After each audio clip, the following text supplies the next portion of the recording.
विदुर प्रतिदिन धृतराष्ट्र के साथ धर्म और नीति संबंधी वार्तालाप किया करते थे। विदुर जी इतने ज्ञानी थे कि सहज ही में धृतराष्ट्र की शंका का समाधान कर देते थे। एक बार धृतराष्ट्र ने विदुर जी से यह प्रश्न किया, सभी वेदों में पुरुष को 100 वर्ष की आयु वाला बताया गया है। इसके विपरीत प्रायः देखा यह जाता है कि अनेक व्यक्ति 100 वर्ष की आयु से पहले ही काल का ग्रास बन जाते हैं। कृपया बताइए कि इसके क्या कारण हैं। विदुर जी ने कहा, चाह के साथ यदि कर्म ना जुड़ा हो तो इच्छित फल की प्राप्ति नहीं होती। क्या यह सत्य नहीं है कि सुख की सदैव इच्छा रखने वाला पाप कर्मों का परित्याग नहीं कर पाता, जिससे दुख सामने आ खड़ा होता है।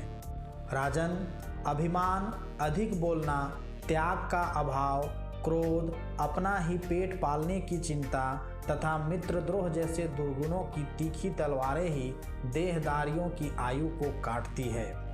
जिस व्यक्ति में अपने शारीरिक बल और धन संपत्ति का अहंकार पैदा हो जाता है, वह कभी अपना जीवन शांति से बिता ही नहीं सकता। उसका अहंकार शरीर के ह्रास का कारण बनने लगता है।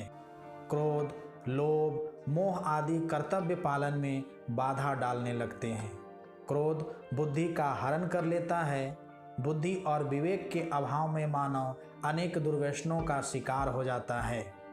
जुआ, शराब तथा अन्य दुर्व्यसन शरीर को छीन करने लगते हैं।